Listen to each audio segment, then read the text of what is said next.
ఏమన్నా లాభం జరిగిందా నిజామాబాద్ ప్రజలకు? ఏకైనా పని కూడా కాలేదు కదా. నరేంద్ర మోడీ భారత ప్రధానమంత్రి, నేను ముఖ్యమంత్రి అయినాను, ఆయన ప్రధానమంత్రి అయినాడు.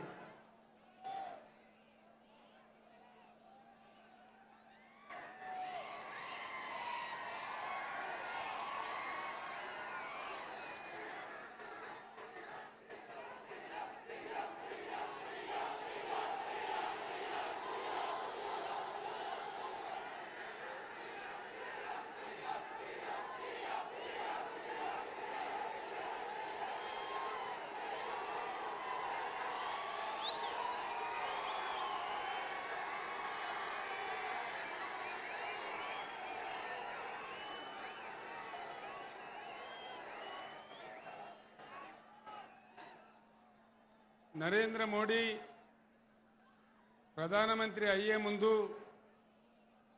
ప్రధానమంత్రి అయిన తర్వాత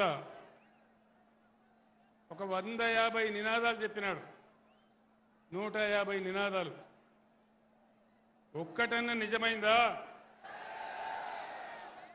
సబ్కా సాత్ సబ్కా వికాస్ అయ్యిందా? సబ్కా సాత్ సబ్కా వికాస్ కాలేదు, కానీ దేశ్ కా సత్యానాశ అయిపోయింది. మేక్ ఇన్ ఇండియా ఏదైనా వచ్చిందా? మేక్ ఇన్ ఇండియాలో డిజిటల్ ఇండియా ఏమైనా వచ్చిందా? బేటీ పడావో బేటీ బచావో ఎక్కడైనా కనబడుతున్నదా? రోజు దేశంలో మహిళల మీద అత్యాచారాలే తప్ప ఎక్కడైనా బేటీ పడావో ఉందా? బేటీకి రక్షణ ఉందా నరేంద్ర మోడీ రాజ్యంలో? నరేంద్ర మోడీ చాలా గొప్పగా చెప్పినాడు, అచ్చే దిన్ లాయింగే. అచ్చే దిన్ వచ్చిందా? అచ్చే దిన్ రాలే కాదు, కానీ సచ్చే దిన్ మాత్రం వచ్చింది. పెట్రోల్ ధరలు, డీజిల్ ధరలు ఆకాశాన్ని అంటిపోయి జీఎస్టీల మీద జీఎస్టీలు పెరిగి మనకు సచ్చే దిన్ వచ్చింది తప్ప అచ్చే దిన్. రైతుల ఆదాయం రెట్టింపు చేస్తానని నరేంద్ర మోడీ అయ్యిందా? అయిందా అన్న? రైతుల ఆదాయం రెట్టింపు అయిందా? కాలేదు కదా. వికసిత్ భారత్ అయ్యిందా? జన్ ధన్ యోజన ఏమైనా లాభమైందా? ఏకైనా లాభమైందా? మీకు నిజామాబాద్లోకైతే పైసలు వచ్చినాయట నాకు తెలిసింది. లేలే ఇనుంది వినాలే. అప్పుడేమో నరేంద్ర మోడీ నేను ప్రధానమంత్రి అయితే ఇంటికి 15 లక్షలు ఇస్తాడు. ఇను వినాలే. నిజామాబాద్లో బీజేపీ ఎంపీ ఉన్నాడు కాబట్టి మీకు 30 లక్షలు వచ్చినాయట. వచ్చినాయా? 15 లక్షలు వచ్చినాయా? పోనీ 15 లేదు, పాసు లేదు, అంతా ఉట్టిదే గ్యాసు, అంతే కదా. ఇవాళ నరేంద్ర మోడీ నిటారుగా మనకున్న గోదావరి నదిని ఎత్తుకపోయి తమిళనాడుకి ఇస్తా అంటున్నాడు. అట్లే చూద్దామా? కొట్లాడదామా? యుద్ధం చేద్దామా? మన గోదావరి మనకే ఉండాలన్నా? మన గోదావరి మనకే ఉండాలి.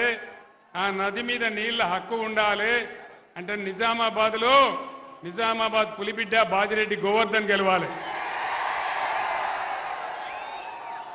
ఈ గ్యాస్ గాళ్ళు గెలిస్తే వచ్చేది ఏం లేదు. తాకులాటలు పెట్టించడు తప్ప, పగలు పెట్టించడు తప్ప ఈ గ్యాస్ కంపెనీలు గెలిస్తే వచ్చేది ఏమీ లేదు. ఉన్న గోదావరి ఊసిపోతుంది. నేను ఎందుకు చెప్తున్నా అంటే నిజామాబాద్ గడ్డ నేను ఈ గులాబీ జెండా ఎత్తిన నాడు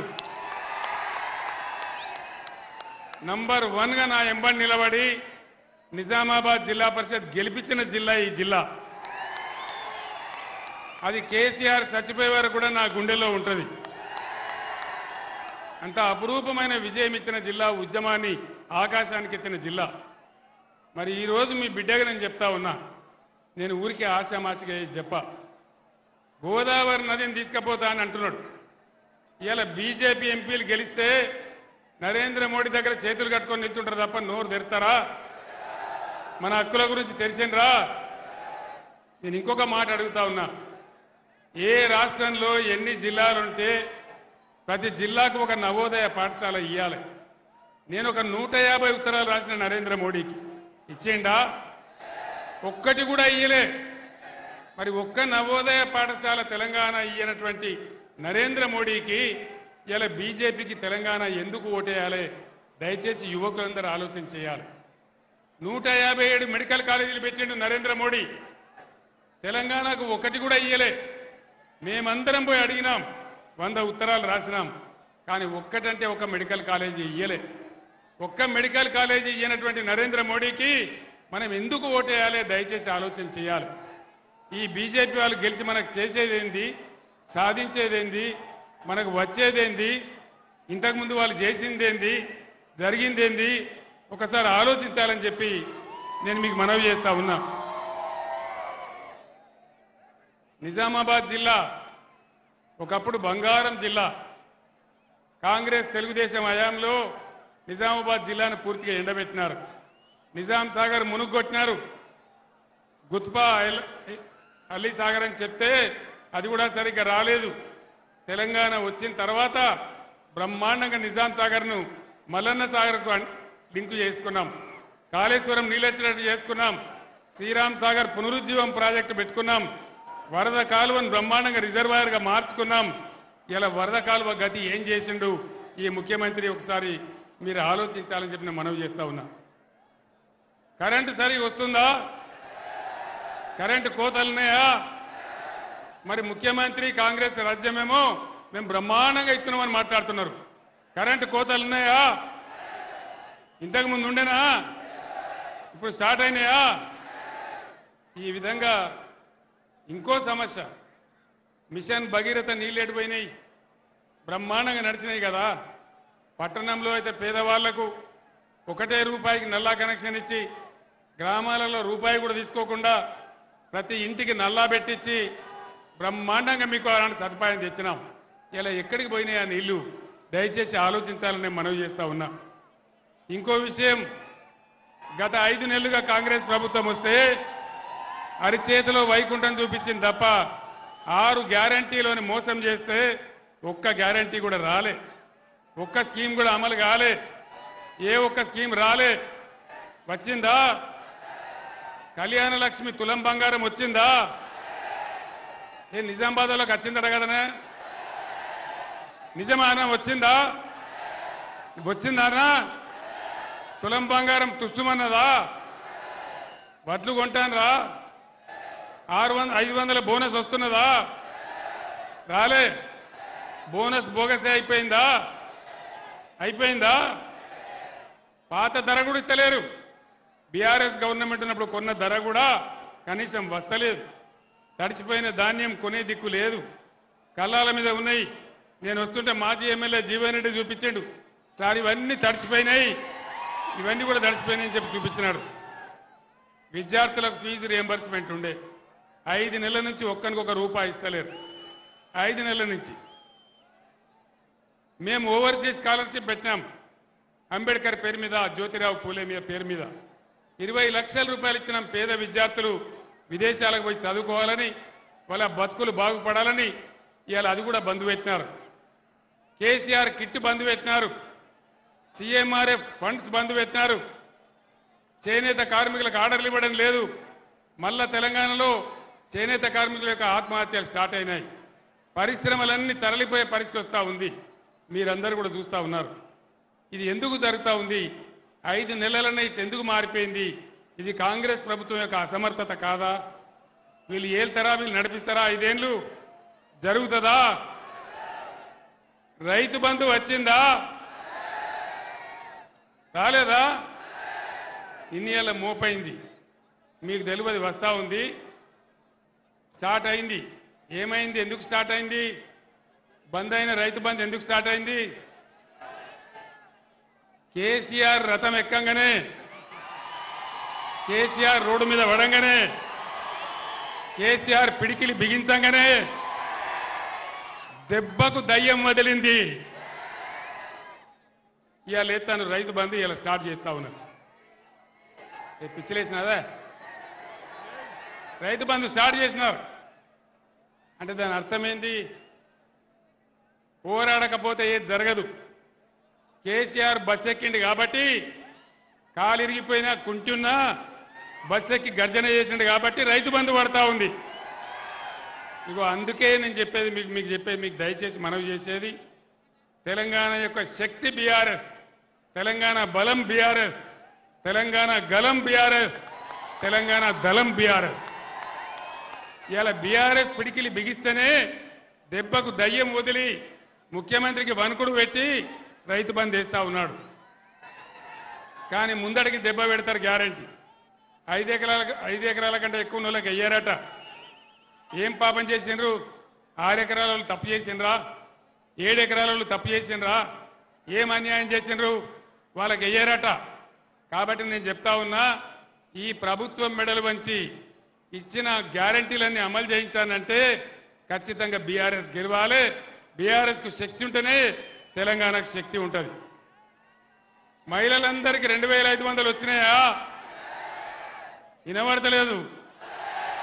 మహిళలకు 2500 రాలే. నిజామాబాద్ వాళ్ళకి ఇచ్చిరట కదనా? రాలేదా?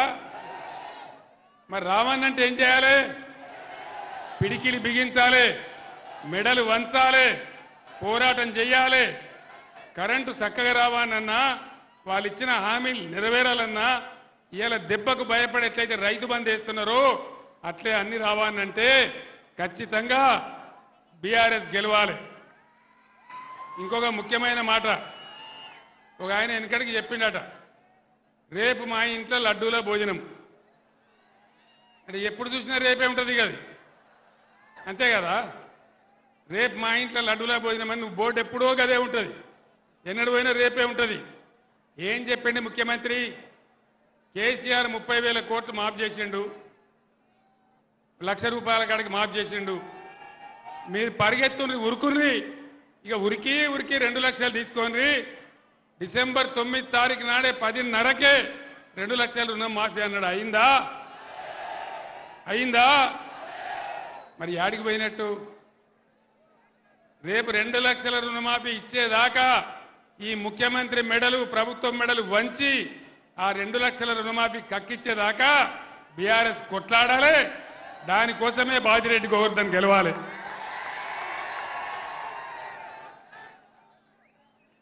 ఇక ముఖ్యమంత్రి యాడికి పోతే ఆడ నిజామాబాద్లో పెట్టుకున్నాడో లేదో నాకు తెలియదు. బాసరకు పోయి అమ్మవారి మీద ఒట్టు పెట్టండి, సరస్వతి అమ్మవారి మీద. యాదగిరి గుట్ట కాడ పోయి ఒట్టు. ఆయన ఏం పని లేదు, దేవుని గుళ్ళ కాడ ఒట్లు, కేసీఆర్ మీద తిట్లు, అంతేనా? ఇదే జరుగుతుంది.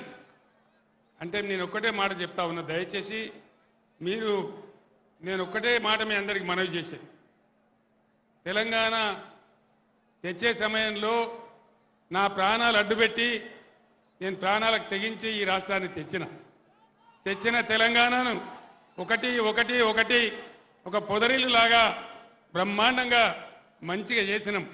అన్ని వర్గాలను ఆదుకున్నాం. నిజామాబాద్లో బీడీ కార్మికులు ఎక్కువ ఉంటారు. 60 ఏళ్ల కాంగ్రెస్ పరిపాలనలో, తెలుగుదేశం పాలనలో ఎవడన్నా ఏకాన ఇచ్చిండా బీడీ కార్మికులకు? ఎవరు కూడా ఇయ్యలే. బీడీ కార్మికులకు 2,000 ఇచ్చి ఆదుకున్నాం.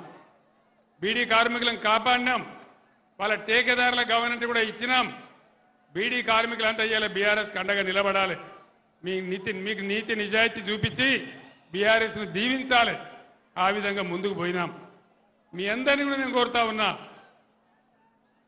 చాలా మందికి ఇచ్చినాం, లక్షల మంది బీడీ కార్మికులకు ఇచ్చినాం, అందరికి కూడా ఇచ్చినాం, అందరిని ఆదుకున్నాం. నరేంద్ర మోడీ ఎవరికన్నా ఇచ్చిండా బీడీ కార్మికులకు?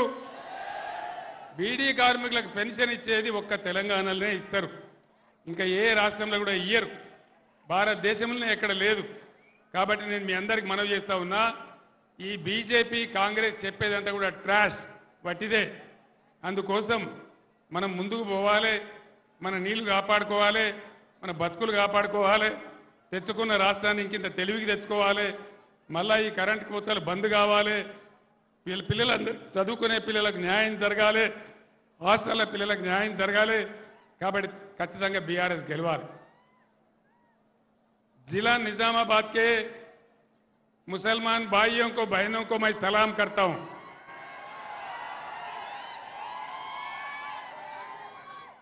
మీ లొల్లి ఎందుకు పనికిమాలే లొల్లి మీరు పిడికెడు మంది లేరు ఉండొచ్చు కదా ఆగండి వాళ్ళు వినాలి కదా నేను చెప్పేది आप लोगों से अदबन गुजारिश करता हूं एक बार सारे चीज का जांच कीजिए बीजेपी बहुत खतरनाक पार्टी है इससे पहले यहां से जो एमपी जीता था वो कितने फिरका परस्त है आप लोग जानते हैं कितना गंदा है कितना खतरनाक है आप लोग अच्छी तरह से जानता है उसको हर हालत में यहां हराना है अब अच्छा मौका है मैं आप लोगों को बता रहा हूं कांग्रेस आज तीसरे दर्जे पे है 20% से कम है कहीं आप गुमराह हो जाके कांग्रेस को वोट देंगे फिर से यहां बीजेपी एमपी जीत जाएगा सोच लीजिए आप लोग मेरा बात सोचो गुमराह नहीं होना ये तेलंगाना सबका तेलंगाना है सेक्युलर रियासत है हमारे 10 साल के दौर में एक भी दंगा फसाद हमने नहीं होने दिया और सबको साथ लेके चला मुसलमानों के डेवलपमेंट के लिए मैंने 12,000 करोड़ रुपए खर्च किया मुसलमान बच्चों के लिए कितना बेहतरीन मैं रेसिडेंशियल स्कूल खोला और निजामाबाद शहर में कितने ऐसे स्कूल है आप लोग जानते हैं टेमरिस में हमारे बच्चे किस अंदाजे में पढ़ रहे वो डॉक्टर बन रहे इंजीनियर बन रहे सब कुछ बन रहे तो हमारे बच्चों के लिए हमारे खवातीन के लिए मैंने बेहतरीन स्कूल खोला उसमें से लोग अच्छे तरक्की कर रहे पूरे मुसलमान कौम का उससे उद्धार हो जाएगा बाकी खत्म हो जाएगा इसीलिए आप लोग गौर कीजिए जानिए सब लोगों से मालूम कीजिए हालात का क्या हालत है देख लीजिए बीआरएस का ताउन कीजिए मैं पहले कहा निजामाबाद शहर में कई बार मैं आया जब जद्दोजहद कर रहा था तेलंगाना के लिए उस टाइम मैं आया था हमेशा मैं कहता था अल्लाह के घर में देर है लेकिन अंधेर नहीं है और अल्लाह का करम हुआ इसीलिए तेलंगाना रियासत हासिल हुआ अच्छा खासा चल रहा था खैर कल परसों के असेंबली इलेक्शन में हम डिफीट हो गए कोई बात नहीं है लेकिन तेलंगाना के लिए हर वो कौम के लिए तेलंगाना के लिए हर वो शख्स के लिए लड़ने वाला इकलौता पार्टी है बीआरएस पार्टी कोई दूसरा नहीं लड़ेगा आपने देखा 60 साल का कांग्रेस दौर में क्या हुआ मुसलमानों के साथ वो बहला फुसलाते हैं झूठे वायदा करते हैं लेकिन कुछ नहीं देते हैं कुछ करते नहीं है मीठी मीठी बातें करते हैं कुछ नहीं देते हैं इसीलिए आज निजामाबाद पार्लियामेंट हलके में भी कांग्रेस पार्टी 20% से कम है ये आप लोग जानिए मैं बार बार कह रहा हूं कहीं आपका वोट फजूल जाएंगे कहीं अननेसेसरली यहां पे फिर एक बार वो बीजेपी वाला जीत जाएगा उससे कोई अच्छा नहीं होगा कोई फायदा नहीं होगा हम लोग अमन चाहते हैं तो बीआरएस को जिताना चाहिए कांग्रेस जीत के कुछ नहीं करने वाला है इसीलिए मैं आपसे कहता हूं सीएम साहब खुद कहे यहां के कांग्रेस के नरेंद्र जी आप बड़े भाई हैं मैं छोटा भाई हूं और गुजरात का मॉडल लाऊंगा क्या क्या मॉडल लाएंगे गोधरा मॉडल लाएंगे लोगों को जिंदा जलाने का मॉडल लाएंगे क्या लाने का है गुजरात में क्या है इफलास मुफलसी के बगैर वहां कुछ है ही नहीं है नरेंद्र मोदी कोई किया ही नहीं है कोई तरक्की हुआ ही नहीं है इसीलिए आप लोग गौर कीजिए सोचिए मैं फिर एक बार आपसे अदबन गुजारिश करता हूं ये मौका है बीजेपी का हराने का निजामाबाद में बीजेपी को हारना है बिल्कुल हराना है हम लोग 2 पार्टियों से 6% ऑलरेडी आगे चल रहे हैं कहीं आप लोग अननेसेसरली उनको डाल के गुमराह होके किसी के बातों में आके गलती मत कीजिए फिर से बीजेपी को जीतने मत दीजिए ये मेरा गुजारिश है मैं इतना कहते हुए रुखसत लेता हूं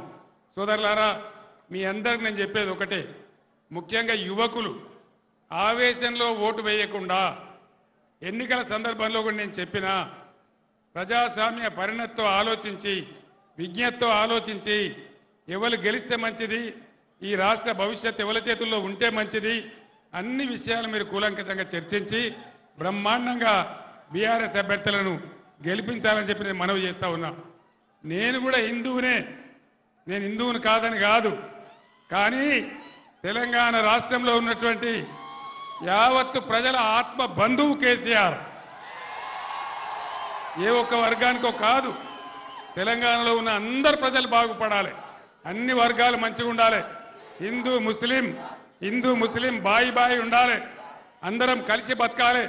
దానిలోనే గొప్పతనం ఉంటుంది, దానిలోనే బలం ఉంటుంది. కానీ ప్రజలను విడదీసి చీలదీసి మత విద్వేషాలు రెచ్చగొడితే వచ్చేదేం ఉండదు. మీ ఎంపీ నోరు తెరిస్తే ఎటువంటి మాటలు ఉంటాయో మీకు తెలుసు, ఎంత గందరగోళం ఉంటుందో మీకు తెలుసు. ఇలా నరేంద్ర మోడీని నేను అన్ని విషయాలలో వ్యతిరేకించిన కాబట్టి నా బిడ్డ కవితను కూడా అరెస్ట్ చేసి జైల్లో పెట్టినారు. అయినా నేను భయపడను, కాంప్రమైజ్ గాను. ఎట్టి పరిస్థితులలో పోరాటం చేస్తే తప్ప కేసీఆర్ ఏనాడు కూడా లొంగిపోయలేదు, ఇప్పుడు కూడా లొంగిపోయే ప్రసక్తి లేదు. 600 సరే లొంగిపోయే ప్రసక్తి లేదు. ఇంకో మాట కూడా నేను మనవి చేస్తా ఉన్నా, నరేంద్ర మోడీకి మెజారిటీ వస్తలేదు, తుస్సుమన్నది. 400 पार गिर 100 पार 100 पार हो गया, कोई पार नहीं है, 210 है तो ज्यादा बोल के लोग बोल रहे.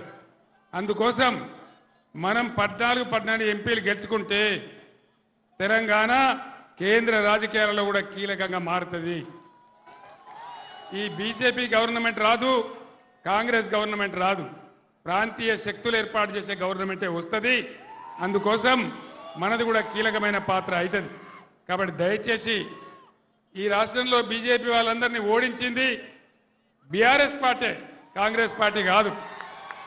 కాంగ్రెస్ బీజేపీ కుమ్మక్కైతాయి, రాత్రికి రాత్రి ఒకటైతాయి, ఆ మోసం కూడా చేస్తారు. కాబట్టి దయచేసి మీ అందరిని నేను కోరేది, రైతులకు ఎట్లయితే ఇలా గవర్నమెంట్ దిగొచ్చి రైతు బంద్ వేస్తున్నదో అదేవిధంగా అన్ని హామీలు అమలు కావాలంటే, కరెంటు చక్కగా రావాలంటే, విద్యార్థులకు న్యాయం జరగాలంటే, కృష్ణా గోదావరి నదుల నీళ్లు మనకే దక్కాలంటే బీఆర్ఎస్ అయితేనే పేగులు దిగేదాకా కొట్లాడుతుంది. కాబట్టి దయచేసి ఏమరపాటున ఉండకుండా బీఆర్ఎస్ అభ్యర్థి బాజిరెడ్డి గోవర్ధన్ గారిని గెలిపించాలని నేను మీ అందరినీ కోరుతూ నేను సెలవు తీసుకుంటా ఉన్నా. జై తెలంగాణ. కారు గుర్తుకే జై తెలంగాణ.